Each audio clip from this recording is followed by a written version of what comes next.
Muy buenas noches, tengan todos ustedes. Estamos aquí ya en el antepenúltimo programa de Primer Plano y proponemos aquí a la mesa y a todos ustedes hablar sobre la recién aprobada reforma sobre el Distrito Federal, esta idea de que vamos a pasar a ser la ciudad capital, la Ciudad de México y sede de los poderes. Como ustedes recordarán, esta iniciativa se discutió en el Senado y decidió quedarse en la congeladora por ahí del mes de abril y mayo, seguramente porque consideraron que no era el momento propicio. Y digo que seguramente que porque consideraron que no era el momento propicio, porque la iniciativa prácticamente quedó igual. ¿De qué se trata esta iniciativa? Pues se trata de que la Ciudad de México pasa a ser una entidad federativa más, cambia su organización política y cambian sus facultades. 4 son fundamentales los cambios que vemos. Primero, tendrá su constitución, ¿sí? Segundo, estará organizada en lugar de en delegaciones en alcaldías con concejales, entre 10 y 15 concejales cada uno. Tercero, el Distrito Federal, ahora Ciudad de México, pasará también a ser parte del constituyente permanente y tendrá poder de iniciativa general, no solamente para cuestiones del Distrito Federal. Mi pregunta, señores, es si esto le importa a la gente y dos, si ¿ustedes consideran que es cierto que, como reza la exposición de motivos y como reza lo que han dicho los partidos, esto nos va a convertir a los capitalinos en unos ciudadanos de primera, va a hacer más vigorosa la vida, dicen ellos, económica, política y social de la Ciudad de México o del Distrito Federal? Y si hay realmente alguien interesado en eso o más bien estamos interesados los capitalinos en que haya más seguridad, haya más bienestar, haya una mejor vialidad, tengamos una ciudad menos colapsada y sobre todo que el ejercicio de gobierno sea más transparente y menos discrecional. A mí en particular me parece que esta nueva arquitectura institucional que están planeando no nos beneficia en nada y además que el constituyente, como lo están planteando, realmente de entrada está muy mal que el jefe de gobierno sea el encargado de poner la ponencia. Eso es una cosa realmente fuera de toda La respuesta proporción. para mí, las respuestas son no, no, sí, Así, sí, pues, no. O muy sea, bien. todas las preguntas que nos has hecho, yo no creo que la mayor parte de los ciudadanos esté particularmente interesado en esto. Yo tengo la impresión, no sé cómo lo ven ustedes, de que es como si una setentona anuncia que ya reunió suficiente dinero para hacer su fiesta de 15 años. O sea, es anticlimático, fuera de foco, una ciudad que discutió en los 90 cómo se democratizaba, que traer ahora al 2016 decir, ya tengo la solución y ahora en vez de llamarme Distrito Federal me voy a llamar Ciudad de México, voy a tener constitución y vamos a tener en las delegaciones esta figura de las alcaldías que rescatan sabrá Dios de no sé dónde. Yo creo que la Ciudad de México requiere en estos momentos repensar su situación. No solamente como capital de la República, sino cómo se gobierna una gran metrópolis. O sea, a donde debería ir la discusión es cómo se gobierna, porque no solo es la Ciudad de México, Monterrey, la zona de Guadalajara, la Laguna tiene una conurbación muy importante. Es decir, el gran desafío que hoy tenemos, los que habitamos en ciudad, que somos la mayoría de los mexicanos, es cómo demonios haces funcionales los gobiernos locales. Y ahí veo un problema muy serio. El segundo, el partido más votado en esta ciudad no quiere el constituyente así. O sea, no sé si se dieron cuenta que salió aprobado, la Cámara de Diputados lo va a discutir el Senado entre hoy y mañana. Morena no lo quiere. O sea, tú dices, a ver, vas a un proyecto de democratización en el que el partido más votado de esta capital no lo quiere, ya la idea es muy mala. Y después pues, hay todo un debate sobre el tema del constituyente, es decir, cómo se va a configurar, se van despejando algunas dudas, pero yo sigo viendo muchísimos problemas en esto. ¿Por qué? Porque vamos a ir a una campaña electoral para elegir a 60 representantes a un Congreso constituyente. Se van a elegir quizá los mejores perfiles, pero esas personas que sean electos al constituyente, les vas a decir en algún momento, doctor Paoli o doctor Crespo, ha sido usted electo diputado. Durante 4 meses la ciudad le pide que trabaje para la misma. Gratis. O sea, usted no puede, no sé si van a pedir permiso en las universidades. Lo que les pidan, a mí me parece un despropósito la figura desde el principio hasta el final. Creo que llega a destiempo y no atiende absolutamente ninguno de los problemas que hoy aquejan a la capital. Y también en lo del constituyente, la queja es que además de esos ciudadanos electos por el electorado, vienen Que nada más creo que son 40, 20, ¿eh? Que nada más son 20 los Sí, electos. Pero, exacto, porque luego vienen 60, ¿no? otro número. 60, perdón. Ahí sí hay Luego, un error. no, es que creo que son 60 y 40, ¿no? Sí, Son son 60 40. van a ser en una circunscripción uninominal. Y luego 40. Y 40 los nombrados otros por 40 que son distintos nombrados, órganos de la que Cámara. vienen del Senado, que vienen de la Cámara de Diputados, algunos nombrados directamente por la Presidencia de la República por el jefe de gobierno. y otros por el jefe de gobierno. Y otros por la Cámara de Diputados y otros por la Cámara de 28 Senadores. Es lo que legisladores. Exactamente. Sí, sí. 60 en Ahora circunscripción lo única, 28 legisladores, el Ejecutivo local y el federal. Así es. Y aquí, 12 aquí entre el reclamo es decir, bueno, Eso. esos otros miembros del constituyente, ¿qué tienen que ver con el Distrito Federal? Si se quiere dar autonomía al Distrito Federal, pero la Constitución va a estar formada por grupos o personas ajenas al propio Distrito Federal, que viene el Ejecutivo, digamos, federal directamente, que está el Senado, en donde los priistas van a estar sobre representados en ese sentido, porque la representación del Distrito Federal del PRI es muy baja, es muy pequeña, aunque creció un poquito en esta elección, es muy pequeña y mediante esta fórmula de pronto van a estar presentes en mucho mayor proporción y entonces precisamente de ahí, del constituyente, es que hay muchísimas reticencias y muchísimos reclamos. Morena en particular ha dicho esto no es representativo, por lo tanto no estamos de acuerdo con esta reforma. Y yo coincido con Amparo en que en realidad cuando se dio la reforma para que nosotros eligiéramos al jefe de gobierno, sustituyendo al que era el regente de la ciudad, sí hubo un movimiento ciudadano, Social, claro. había una demanda, habían muchos grupos que habían estado presionando, hubo incluso una consulta en favor de esa reforma. En esta no, en esta pareciera que es una planificación totalmente de la clase política que tiene en cuenta de alguna manera sus acomodos de poder, incrementar cargos, incrementar presupuestos, pero la ciudadanía se siente totalmente ajena e indiferente a esto porque no ve de qué manera estos cambios que son casi simbólicos, el decir, pues vamos a tener autonomías, vamos a ser ciudadanos de primera igual que los demás en la República, formalmente, no se traduzca en lo que se necesita, mejores servicios, mejor policía, que nada más se dedica a extorsionar a la gente y no cuida a los ciudadanos de robos y de otros problemas.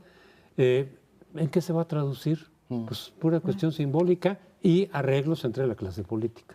A mí me gustaría insistir en un tema que es el del constituyente.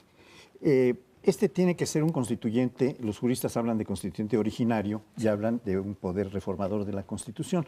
Pero esta es la primera vez que se plantea una constitución para el Distrito Federal, habiendo habido 31, por cierto, el Distrito Federal, María Amparo, sí es desde hace tiempo una entidad federativa. No es un Estado y ahora tampoco va a serlo. Entidad Se federativa, mantiene sí. como entidad federativa. Sí.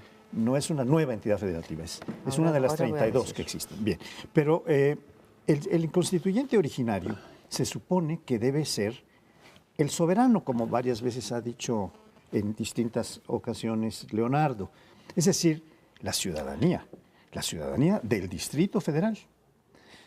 Y ahí me parece que hay un grave error, porque esto de estar eligiendo nada más 60 de los 100, dejando el 40% con autoridades de distinto tipo, el presidente de la República elige 6, el Jefe de gobierno. jefe de gobierno otros 6, la Cámara de Diputados 28. 14. 14 y 14, la de senadores, pues es una barbaridad. No le están dando el peso que requiere si es que quieren que realmente sea un constituyente original. No lo sería. En cambio, yo difiero de que el jefe de gobierno sea el encargado de presentar una ponencia, que no está mal. Yo creo que está bien, porque así han sido la mayor parte de los constituyentes en México. De hecho, si recordamos el más reciente, que es el de 17, que ya va a cumplir 100 años, fue el presidente en turno Carranza, que era el primer jefe del ejército constitucionalista, el que presenta el proyecto, que era un proyecto con un cierto revolcamiento de la Constitución de 17, que le adicionaba algunas cosas De 57. menores. Y fue el titular del Ejecutivo el que lo hizo. Entonces, eso me parece bien, que haya un punto de partida, que no quiere decir que se va a ser el que salga adelante. De hecho, el constituyente de 17, para seguir con el parangón, así lo hizo y cambió muchas cosas fundamentales y creó algunos derechos sociales y derechos humanos muy importantes por cuenta propia, saliéndose de los cauces que había trazado el primer jefe. Y esto, pues, me parece que es correcto, es tener un guión, tener un punto de partida para evitar anarquía y confusiones y esto, sobre el cual se va trabajando y se van cambiando las cosas. Pero sí me parece un grave error el del constituyente original, planteado con designaciones de los ejecutivos y de la Cámara de Diputados y Senadores, porque, como ya decía bien Crespo, van a darle una hegemonía al partido que tiene menos votos en el Distrito Federal. Y agreguemos una cosa, metieron también candados para los supuestos independientes, ¿sí? Metieron el candado de que no puedes haber pertenecido a un partido durante cierto tiempo, etcétera, etcétera. Y aparte de las firmas que te están pidiendo, o sea, están realmente los que se sienten más democráticos y más de izquierda y más de están poniendo, creo que, candados que no son admisibles. Quiero argumentar por qué no me parece, reforzar lo que dice Crespo, esta idea de que los concejales van a venir a hacer una suerte de contrapeso a los alcaldes, pues está por verse. Veamos a todos los estados de la República, pues eso no ocurre, y cuando los alcaldes no pueden, sí, luego van con papá gobernador para que les resuelva sus cuestiones. Ahora, haces el símil, y qué bueno que nos los haces, gracias, Paoli, con lo del 17. Creo que las condiciones son diferentes. Era en ese momento Carranza, sí, el jefe de las fuerzas revolucionarias triunfantes, ¿sí? Y se estaba empezando a constituir un nuevo régimen. ¿Qué es lo que pasa aquí? Bueno, bien que mal, Mancera es jefe de un partido, es militante de un partido del PRD, que por cierto ahora ni siquiera es mayoritario, y creo que, dado lo que dice Crespo, que me parece que tiene toda la razón, que esta es una reforma dedicada a los intereses de los políticos y no de los ciudadanos, bien podrían haber hecho, como hicieron en otras ocasiones con la institución en la que tú trabajas, Paoli, pedirle a una serie de expertos constitucionalistas que hicieran un saque. Por supuesto que no puedes llegar a discutir sin ningún papel sobre el cual, pero dárselo al jefe de gobierno como están las cosas, me parece realmente un despropósito. Yo creo que es una posibilidad. La otra era así, que una constitución técnica, pero subrayo, si no lleva el apoyo de Morena, que es el partido más votado en la ciudad, no veo que están discutiendo y hacia dónde va esta reforma. Yo también estoy de acuerdo que es una reforma de la clase política. Noto finalmente una cruel, una sangrienta paradoja en la capital, y es que el jefe de gobierno promovió, no participamos en la ratificación de la reforma constitucional del salario mínimo, pero la promovió nuestro jefe de gobierno. Y la promovió de una manera muy clara. Bueno, ahora tenemos la sangrienta paradoja de que el salario mínimo no va a subir, lo desligaron de multas y todo lo demás, pero a partir de esta noche en la capital de la República tenemos nuevo reglamento de tránsito, es decir, no votado por absolutamente nadie, y lo que vamos a tener es un incremento de las multas y un salario mínimo que se nos quedó, y lo digo porque me da vergüenza, 3 pesos arriba de lo que ganaba la otra. Es decir, esto no es una derrota política de Mancera, es una derrota moral de este país que no reconoce la importancia de incrementar el salario de quienes menos tienen. ¿Te quería decir algo? Yo quería... 30 segundos. Sí, quería decir nada más que... pero lo dejo para otra, no tiene importancia. ¿No? Bueno, entonces, en eso consiste. Tú tienes 20 segundos. Sí, la legitimidad de esta reforma. No tiene el apoyo del partido más votado, el menos votado estaría sobrerepresentado. Habría que solicitar que se refrendara eventualmente la Constitución sobre la ciudadanía, como ocurre en muchos países democráticos, para ver si que tenga legitimidad esa reforma, porque lo contrario... Ahí tenemos una gran propuesta que esperemos que nos estén escuchando. Una vez que se haga el constituyente, que se someta a referendo, porque puede tener visos de no ilegalidad, pero sí ilegitimidad. Entonces, con eso nos despedimos. Quédense con nosotros, venimos en un bloque en un segundito más. Vamos a tocar ahora el tema del relevo en la Suprema Corte de Justicia de 2 ministros, una ministra y un ministro, que terminaron su periodo. Y ha habido todo un proceso y una discusión bastante amplia cosa que es bastante inédita. Antes casi no se discutía. En la opinión pública, en los medios, etcétera, cuando venía un cambio de estos, y era una facultad casi exclusiva del presidente en la práctica, ¿no? Sí. Aunque el Senado tiene que ratificar, tiene que designar, no el que hace la designación, lo que hace el presidente de la República es mandar una terna. Este movimiento de discusión en la opinión pública había generado una serie de propuestas, como que se avanzara como se avanzó en el terreno electoral para que el 50% de las candidaturas fuera de mujeres, se avanzara para que ahora hubiera por lo menos una ministra más, porque son 11 ministros y hay 2 mujeres. Sale una de ellas, entonces se pedía que hubiera 2 ternas de mujeres, que hay juristas suficientemente connotadas y experimentadas como para poder ser nombradas ministras de la Corte. Esto no fue atendido, fue una terna de varones y una terna de mujeres, garantizando así que se repondría el número tal como estaba. De 11 serían 9 hombres y 2 mujeres.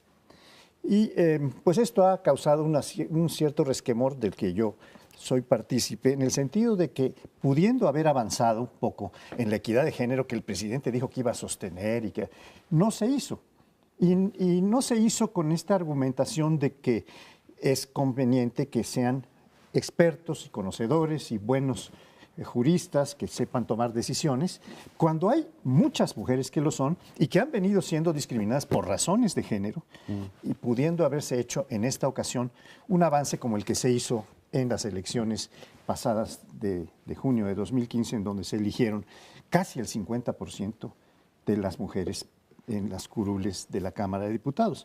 Pero no se hizo esto. Entonces, bueno, pues este es el tema que yo les pongo a discusión. Creo que junto con este tema de la cuota de género, que en efecto era una oportunidad para reequilibrar, estaban otros 2 temas importantes, ¿no? Uno, hubo cierta atención a los reclamos de la ciudadanía porque se pretendía meter a un ministro que tenía una clara afiliación partidaria, y finalmente el gobierno tuvo la sensibilidad de echar para atrás, más allá de los méritos jurídicos que pudiera tener. Estamos hablando del senador Raúl Cervantes. El segundo punto es el de mantener el equilibrio de la Corte, no solamente en materia de género, sino también en materia de liberalismo, conservadurismo, y en el de externos e internos. ¿Qué es lo que traen los externos a la Corte? Pues los externos suelen traer una visión, digamos, más amplia que aquella que adquieres teniendo nada más una visión judicial, y que hace falta. Este equilibrio, pues, se mantiene a medias, lo mismo que el de liberalismo conservadurismo. Entran 2 personas, uno más bien externo con mucha experiencia, como es Lainez, y la otra mujer, Lucía Piña, que entra desde la carrera judicial. Entonces, bueno, tenemos hoy una Corte, y lo que tenemos que entender los ciudadanos es por qué, a diferencia de lo que pasa con la reforma política de la capital, sí nos importa. La Suprema Corte hoy en día tiene un papel importantísimo para dirimir conflictos sobre los derechos que tenemos los mexicanos y sobre las controversias entre los diferentes poderes. Entonces, es una decisión tremendamente trascendente, y cuando menos yo celebro, creo que había otras mujeres, como dice Paoli, que podían haber sido magníficas candidatas, pero en los equilibrios ahí quisieron mantenerse, no quisieron cargarse más al lado liberal. Yo creo que hicieron, efectivamente, lo que dice Paoli es atendible, y pudieron efectivamente mandar 2 ternas de mujeres y buscar un reequilibrio ahí. Sobre lo que has dicho de liberales y conservadores, en términos generales coincido contigo, María Amparo. Creo que el procedimiento mejora, no solamente porque hay la sensibilidad de no meter a Cervantes y no reeditar todo este debate que tuvimos con el caso Medina Mora, y he leído pues comentarios contrastantes, algunos actores algunos observadores del funcionamiento de la Corte tienen muy buena opinión de los ministros, otros los hacen polvo, pero creo, por lo que pude ver, que el procedimiento mejoró notablemente. Creo que lo que dice López Ayllón es muy atendible, es decir, mejora el procedimiento, pero en vez de mandar ternas debería el Ejecutivo decir, a ver, yo considero que tal persona tiene tal o cual mérito, evitar todo este En algún momento es hasta exhibición, una confrontación incluso ahí en el Senado de la República por el tema de género. Bueno, no me extiendo en eso, creo que se puede perfeccionar el funcionamiento de la Suprema Corte, o sea, el nombramiento de los ministros, pero mejora notablemente respecto a procesos anteriores. A mí lo que me tiene profundamente irritado es una Suprema Corte absolutamente insensible con la opinión pública. O sea, yo no puedo creer, y perdón que lo diga en ese término, y ya saben que no soy amigo de populismos, de estos de cargar las tintas con temas de los sueldos, pero que un ministro de la Suprema Corte se lleve 900,000 pesos de aguinaldo clama al cielo. Y que el sueldo promedio de un ministro sea de 500 y pico de miles de pesos, creo que ellos mismos deberían ser sensibles y decir, a ver, somos un poder del Estado, no nos hacemos responsables de nuestras decisiones. Ahí está la encuesta que hoy publica Ulises Beltrán. La gente dice, oiga, nos dijeron que todos los autos circulan y nos dejaron el grave problema que hoy tiene la ciudad. La opinión sobre la marihuana, que ha tenido mucha polémica, la mayoría de la gente la reprueba. Entiendo que un jurista no tiene por qué estar pensando en contentar a la mayoría, pero sí tienes obligación, desde mi punto de vista, como poder del Estado, de atender dos cosas fundamentales. Una, explicar tus decisiones y explicarlas mejor. Los ministros dicen, yo ya decidí lo que tenía que decidir y arréglenlo. Y lo segundo es, a mí me parece fuera de cualquier lógica que un funcionario público en este país cobre 900,000 pesos de aguinaldo en este fin de año, cuando se acaba de situar el mínimo en 70 y tantos pesos. Eso no tiene, iba a decir perdón de Dios, pero estamos en una república. Creo que le resta muchísima autoridad moral.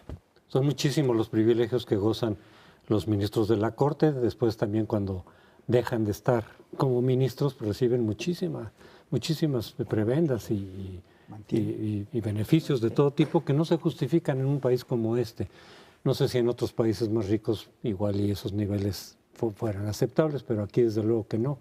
Se separa muchísimo la clase política y funcionarios y magistrados de tribunales diversos con este tipo de privilegios respecto del país. Y desde luego entonces no se justifica que sean las cosas así. Se supone que es darles muchísimo para que sean incorruptibles, lo cual tampoco es garantía. Pero en sí mismo creo que es una cosa totalmente fuera de lugar. En cuanto al procedimiento de nombrar, sí ha habido otras opiniones, muchas otras que dicen tendría que ser una propuesta y que se defienda y que si es inaceptable el Senado diga, entonces pase, que se presente otra y que podría mejorar la selección y el propio debate sobre a quién se elige y a quién no. Pero lo que sí podría yo celebrar en todo caso es que la opinión pública se ha involucrado mucho más ahora y que entonces está más atenta que en tiempos anteriores, que de repente nada más avisaban quién iba a ser ya el nuevo ministro y pues se daba por un hecho consumado. Ahora hubo mayor involucramiento y algo incidió, por ejemplo, en el riesgo de partidización, donde parecía que era ya algo anunciado, el que el senador del PRI sería un ministro de la Corte y la presión de la opinión pública echó atrás esa decisión. Entonces, en esa medida, qué bueno que por lo menos haya una mayor atención de la opinión pública sobre estos procedimientos, que en algo, no completamente, pero en algo pueden incidir, en algo pueden influir sobre las decisiones para que las decisiones sean más acordes a lo que se está buscando de la Corte, sobre todo autonomía. Yo creo que es cierto lo que dicen que el PRI gobierno echó marcha atrás con el senador Cervantes. No solo es cierto, está patente. Él se había anunciado como un aspirante a ser ministro de la Corte y luego regresó al Senado, pues habiendo declinado por alguna razón muy clara. Pero el PRI, si bien echó atrás una candidatura que parecía ya triunfante, llegó a un acuerdo con el PAN porque los dos ministros nombrados, la ministra y el ministro, son cercanos al PRIAN, los dos. Lainez Potisek fue abogado del presidente en el periodo de Fox, el abogado principal del presidente que definió en la Constitución. Después fue fiscal. Y Fox es el PRIAN, claramente. Procurador. ¿No? Ha estado con los dos. Él está en el PRIAN desde hace mucho. Fox. Sí, Fox. Pero Lainez fue procurador fiscal. Y ahí va a tenerse que disculpar, se dice excusar, porque muchos de los asuntos que él radicó como procurador fiscal, están ya los amparos corriendo y va a llegar a la Corte y va a tenerse que... Hay mucho, si no quiere tener conflicto de interés. Entonces yo creo que ese era un asunto que debieron haber considerado. Esa es una posición que me parece muy importante para nombrar a un ministro de la Corte, alguien que tenga una capacidad, porque está siendo impugnado y muchos de los acuerdos que él tomó o de las denuncias que hizo como procurador fiscal van a llegar a la Corte y van a tener que excusarse los ministros que estén. Por fortuna ahora, antes teníamos el caso de que 80% de los casos que trataba la Suprema Corte de Justicia eran cuestiones fiscales. Aún así, alguien precedió a Lainez, que fue Alfredo Gutiérrez Ortiz Mena, ni más ni menos que el jefe del SAT, o sea, todavía mucho más. Vaya, los méritos yo creo que los tenía Lainez. Sí, es muy impresionante los que tuvimos oportunidad de ver las comparecencias, digamos, ante el Senado. De repente sí vimos unos niveles también bajísimos de candidatas que no sabían ni siquiera los artículos constitucionales. Así que sí queda todavía mucho por mejorar en ese, sobre todo por la importancia que se le ha dado y se le quiere dar a la Corte. El año que entra van a tener una agenda muy cargada en términos de problemas que nos van a afectar desde la cuestión de los maestros, ¿sí?, pasando por un montón, como lo que tú decías, lo vehicular, ¿no?, que nos echó 400,000, pero la Corte es una cosa central para el sistema. Yo creo que nos debe, tú escribías en un texto de Nexos sobre la fase, digamos, la parte deliberativa de la democracia, y perdón que insista, a mí una buena parte de los temas que la Corte decide, lo deciden como si fueran el conde duque de Olivares y el Consejo del Reino y nos dicen, ahí está, y cómansela como quieran. Hace falta que se les recuerde que son un poder del Estado y deben, en un régimen democrático, ser mucho más explícitos en darle al soberano, darle a la opinión pública las razones y los argumentos por lo que deciden lo que deciden. En todo caso, entre pedagogía constitucional y responsabilidad de un poder del Estado, yo creo que esta Corte nos queda de ver en eso. Yo me quedo ayuno de un montón de explicaciones en los temas más polémicos, desde Florence Cassés hasta el tema de la marihuana. Insuficientemente, o sea, no se explican ante la opinión pública como si fueran, subrayo, el Consejo del Reino, y como tal cobran.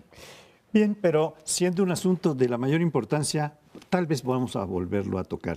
Nos vamos a un siguiente bloque, unos minutos más. Hoy se da un relevo en el Consejo Coordinador Empresarial, que es la cúpula empresarial en este país. Gerardo Gutiérrez Candiani deja la presidencia, a mi juicio, con un balance favorable en 3 elementos que son: ha mantenido aglutinado al sector privado; 2, ha claramente perfilado una agenda del sector privado ideológicamente consonante con lo que piensa, pues digamos, la IP, y creo que ha hecho un gran trabajo en esta materia. Hay mucha gente que, por supuesto, critica o no está de acuerdo con esa agenda, pero es clara, es precisa. Y después ha fortalecido a grupos, tanques de pensamiento, órganos de reflexión que están en torno, que gravitan en torno al sector privado y que han fortalecido de una manera muy importante la deliberación pública. Tenemos informes, reportes, etcétera, que han ayudado a la discusión sobre los grandes temas públicos. Ahora Juan Pablo Castañón asume el mando del CSE y creo que tiene 3 puntos, también los enuncio telegráficamente como prioridad. El primero de ellos tiene que ver con el compromiso del sector privado. Espero que haya muy pronto noticias sobre el particular en la lucha contra la corrupción. No pueden seguir eludiendo que la corrupción es solo un asunto de gobierno. Espero que el sector privado muy pronto nos diga, tenemos este compromiso y creamos tal o cual figura para debatir el tema. El segundo es un poco técnico, pero es muy relevante. Hoy el INEGI dio a conocer los datos sobre el índice de productividad y la tenemos estancada. Y por supuesto esto depende de muchos factores, pero también básicamente del funcionamiento de las empresas. Y el tercero, perdón que regrese sobre él, el tema de los salarios. Es decir, no es posible que se sigan repartiendo 2/3 en ganancias empresariales y 1/3 se va a salarios y digamos, bueno, pues así es la economía de mercado, yo no tengo nada que hacer. Si están tan preocupados por los líderes populistas, estos que denuncian un día sí y un día también, un buen paso para conjurar ese vínculo entre las masas y los líderes populistas sería, digo yo, cohesionar socialmente más el país, y eso creo que es un deber ineludible del sector privado. Yo, junto contigo, creo que Gutiérrez Candiani hizo una magnífica labor por los tres motivos que mencionas. Sensibilidad social, bueno, no lo pusiste en esas palabras, mantener unido al sector privado y una agenda muy clara que la impulsó y la impulsó de manera muy exitosa. Yo quiero llamar la atención sobre una cosa, por ahí de los 70s, cuando se empezó a ver digamos, Sánchez esta Navarro, participación de los empresarios, todo mundo como que la estigmatizaba. Hoy reconocemos todos que es parte del debate público y debe de ser parte. No hay país que funcione en donde las élites políticas y económicas que asumen un liderazgo, digamos, progrese. Que hay que hacerles contrapeso, sin duda, que tienen intereses y privilegios que muchas veces, y nosotros aquí los hemos criticado, que hay que combatirlos, también es cierto. Pero también da gusto que hoy en día la élite empresarial empiece a reconocer ciertos problemas en los que ellos también están involucrados. Porque este tema que comenzó Gutiérrez Candiani y que se ha comprometido ahora Juan Pablo Castañón, que es el de la corrupción, tiene mucho que avanzar el empresariado. Somos, si nos comparamos con otros países, en términos de eso que llaman compliance, que quiere decir cómo funcionan sus propias empresas en términos del cumplimiento de las normas, simplemente es una práctica que no existe en México. Si Juan Pablo Castañón, con las bases que dejó Gutiérrez Candiani, mete esa mejor práctica dentro del empresariado, dejarán de llamarse víctimas, porque también el empresariado ha sido victimario. Esto es, llega también por delante ofreciendo dinero a el sector público para obtener licitaciones y son capaces de pagar buenos abogados, gestores, etcétera.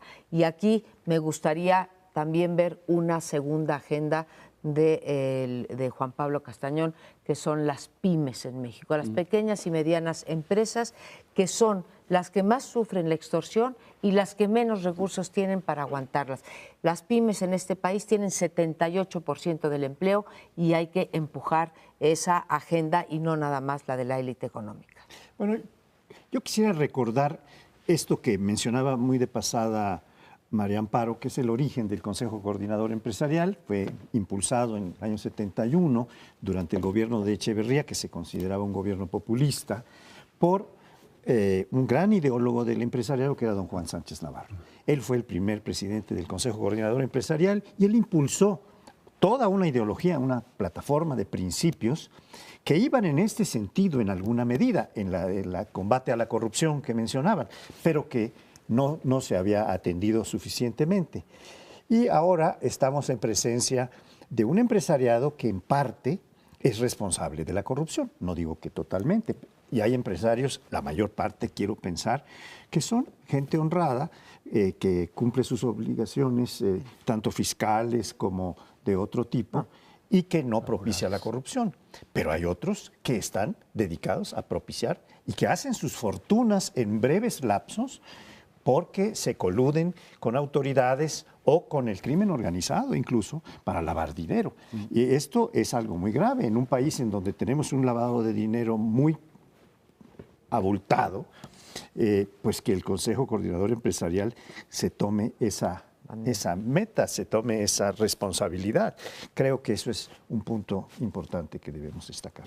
Sí, la relación entre cúpula empresarial, digamos, no necesariamente todo el conjunto de los empresarios de distintos niveles, pero la cúpula, que es la que puede incidir significativamente también en políticas económicas, en rechazos, digamos, a decisiones del gobierno que no le gustan, a veces para bien de la sociedad y muchas veces para defender sus propios privilegios. Buena parte a veces de las decisiones de políticas económicas que han salido mal o que se han traducido en perjuicios para la sociedad han sido por presiones o por corrupción directamente de los grandes empresarios sobre las autoridades políticas. Entonces, esta relación es muy importante para definir también rumbo del país.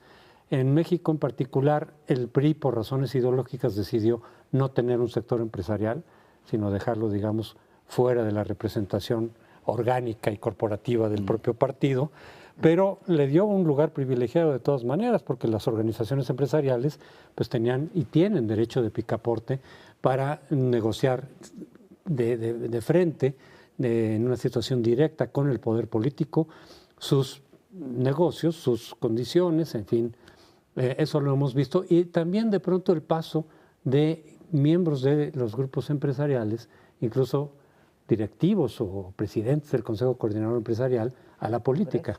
De ahí salió Cloutier, por ejemplo, también, que fue un dirigente. Y ahora se habla de Gutiérrez Candiani también como un posible candidato. Sí, se está hablando. Creo que es a Chiapas, ¿no? No, a Oaxaca. A Oaxaca, Sería eventualmente. A Oaxaca, sí. Se ha dado, digamos, eso, digamos, se ha convertido en un liderazgo. Pero ha habido muy importantes también, incluso a la órbita de Andrés Manuel Obrador, ¿no? Jacob Polevsky fue presidenta de una de las cámaras, y bueno, ha pasado a Canacintra y ha pasado al ámbito político. Supongo que eso es perfectamente normal, son liderazgos que se van formando y los distintos partidos o las distintas corrientes los van atrayendo. Pero creo que el sector privado debería efectivamente tener esta lectura en las 3 vías que les planteaba. Corrupción ya fue ampliamente tratado en esta mesa. El tema de la productividad, o sea, llevamos desde los 80 atorados en productividad y te dicen, tenemos mejoras notables en productividad en la industria automotriz. Dice, sí, pero esa es extranjera. La de la aeroespacial, sí, pero esa también es extranjera. Tenemos un sector privado nacional que todavía vive mucho del enchufe y la relación política, o con el alcalde, o con el gobernador, o con el gobierno federal. Eso explica por qué el índice de Gini lo tenemos igual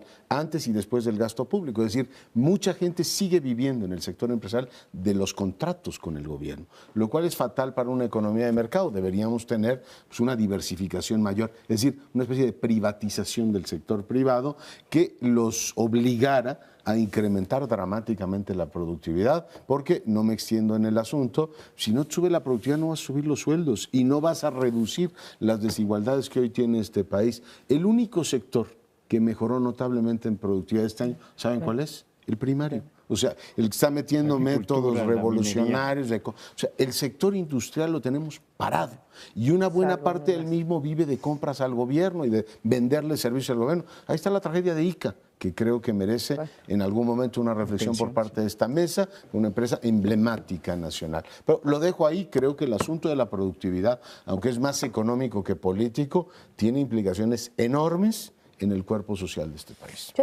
Hay otro tema para el Consejo Coordinador Empresarial que extraño, ya que están, digamos, metidos, como deben de estar, en el diseño de política pública y empujar tipo de cosas, como tú dices, la productividad, la anticorrupción, la competitividad. Y hay uno en donde no los veo activos y me gustaría verlos activos, que es el pago de impuestos. Nuestro país ha tenido tradicionalmente, desde que nacimos como nación independiente, una hacienda pública débil. Y parte de esta hacienda pública débil se debe a que nuestra base de contribuyentes es muy pequeña, se podría ampliar, tenemos 6 de cada 10 trabajadores como informales, pero mucha otra parte se debe a que los empresarios no pagan los impuestos que deberían de pagar. Yo estoy de acuerdo en que se incentive a la empresa a través de beneficios fiscales, pero no a los grados que tenemos en México, en donde tenemos grandes empresas donde nos enteramos que pagan 1% de los impuestos cuando nosotros pagamos 30 y 35%, ¿no? Entonces, ahí hay un punto que la responsabilidad social de las empresas debería de contribuir a este país que ha sido tan generoso como lo han mencionado ustedes. Ese tema me parece que falta en la agenda. ¿Quieren agregar algo? No, yo creo que ahí hay que revisar un tema político. O sea, si pagan el 1% y que hagas tú un llamado a que paguen más, no depende solamente de la buena voluntad de las empresas, depende de la gran cantidad de cabilderos, y ahí entramos al Poder Legislativo, que han facilitado todos esos huecos. Yo te diría... Los regímenes de excepción, ¿no? Empezando por no pagar IVA en alimentos y medicinas, que es un régimen de excepción. Pero de los últimos años, de Calderón a Peña Nieto, se han venido cerrando, estrechando notablemente las posibilidades posibilidades de reducir, o sea, de exentarte. Evadir, exentar, y de hecho eludir. lo nota el SAT y lo notan las finanzas públicas. Están subiendo. Por tanto, el problema no es de que los empresarios digan, yo soy bueno, entonces voy a pagar 30 y tantos %. Tenemos un sistema político que favorece tratos de privilegio, tenemos gobiernos locales que no graban absolutamente nada, tenemos gobiernos municipales que ni el predial cobran, entonces habría que empezar a tratar el tema desde ese ángulo, mucho más que desde la perspectiva, creo yo, María Amparo, empresarial. Pero tenemos una breve pausa, regresamos en un instante con otro tema.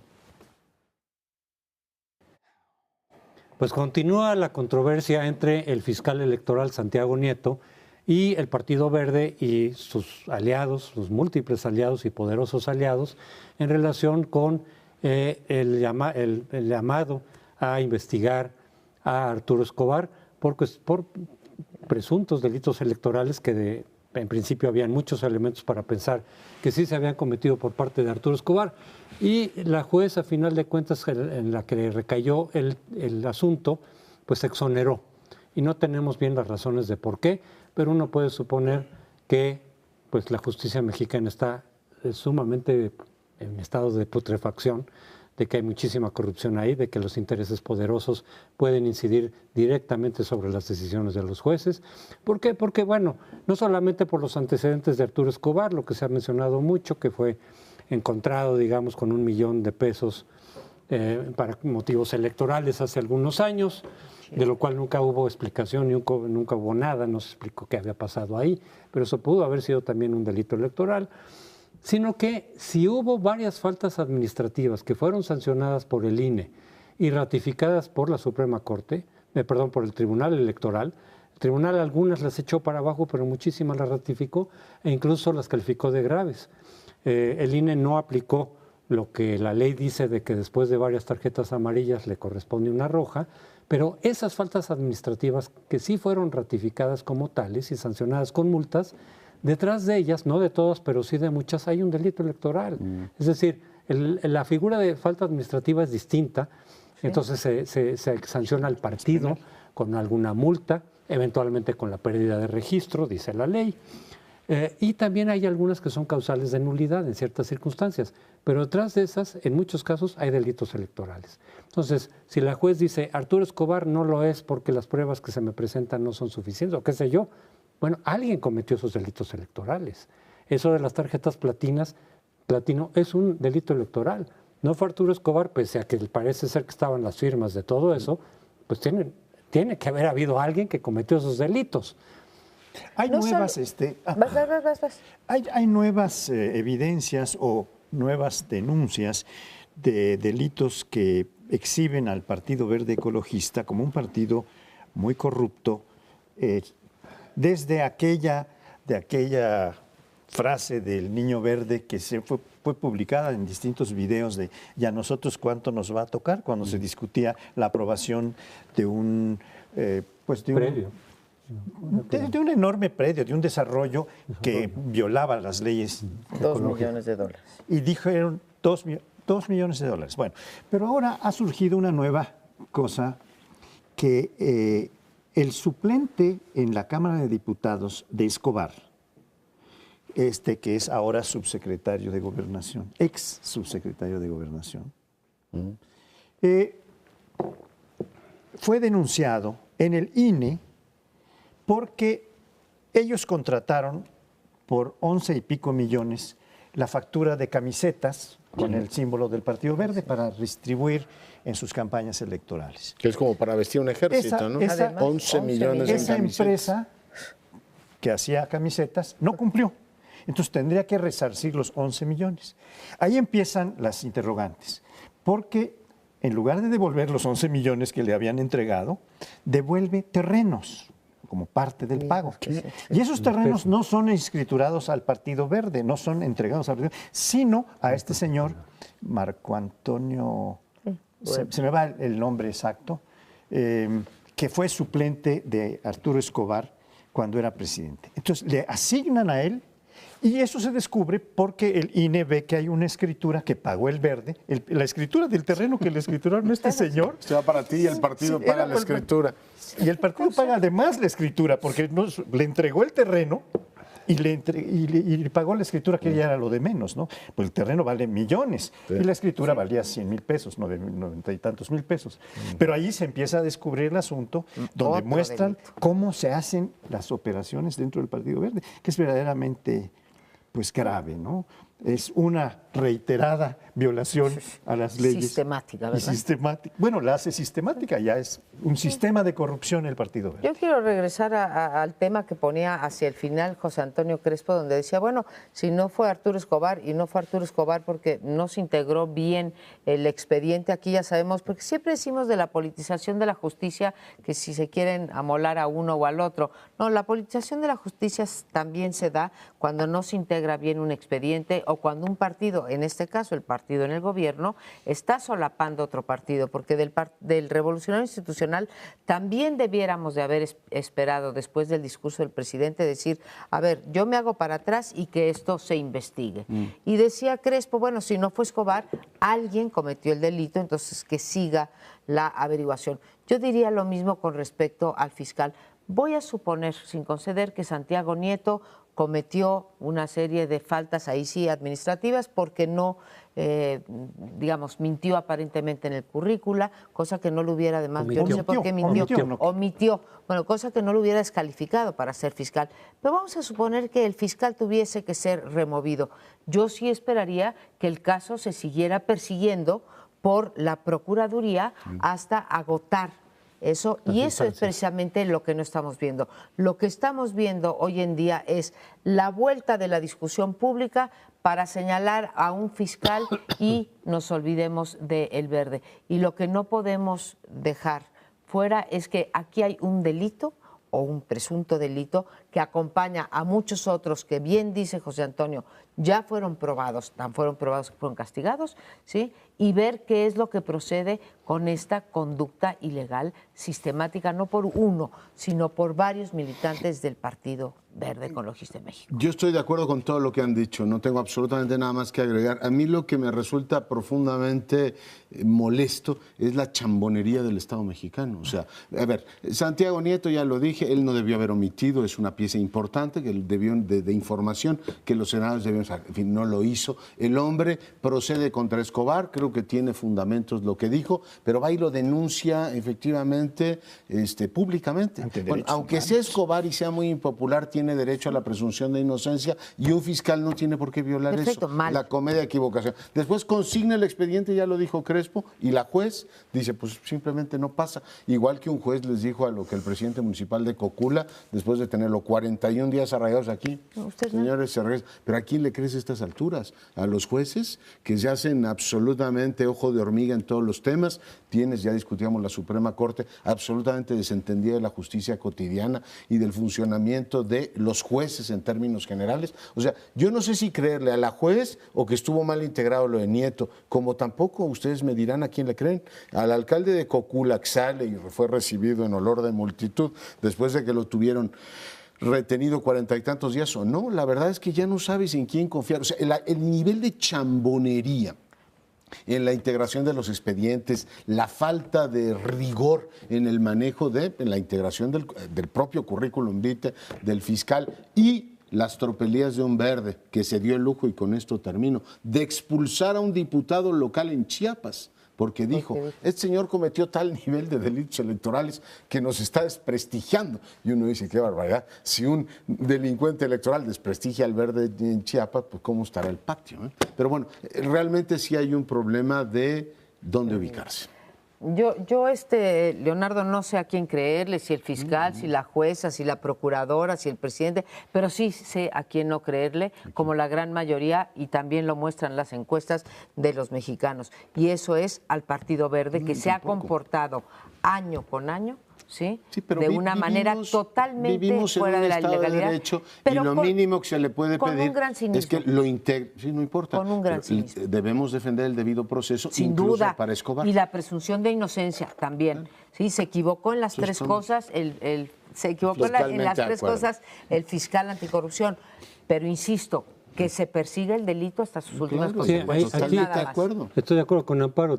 Aquí faltan varias cosas. Independientemente de las omisiones o fallas que haya tenido el fiscal, Sí creo que se tiene que apelar la sentencia de esta juez a otra, que caiga en otro juez que diga, a final de cuentas, está integrado debidamente el expediente o no, o por qué sí o por qué no. Acuérdense que también hay otro delito pendiente ahí de un hermano de Escobar, cuya empresa es la que compró los cineminutos, que también se incurre con ello en un delito electoral. O sea, están metidos hasta el fondo, esa familia, es un cochino, pero se tiene que hacer justicia en ese sentido. Y algo pendiente relacionado con el Verde es que la sentencia del INE de no quitar registro al Partido Verde por las razones risibles que dio, están pendientes en el tribunal. El tribunal podría regresar eso y decir, no que le quiten el registro, sino decir, oigan, argumenten mejor, porque esto verdaderamente no tiene ni pies ni cabeza.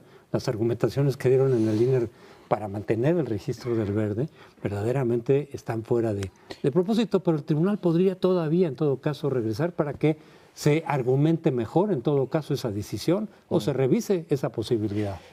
El patrón que sigue Escobar para su defensa es el mismo de Florence Cassés. Claro. Y toda la opinión pública, o una parte muy importante, tenían que haber culpado y sancionado a Florence Cassés, como ahora estamos en pero él encontró un camino que ya está bien andado y que lo puede exonerar finalmente. Así es. Bueno, pues se nos termina el tiempo y les damos las gracias a ustedes y los esperamos la próxima semana aquí en Primer Plano.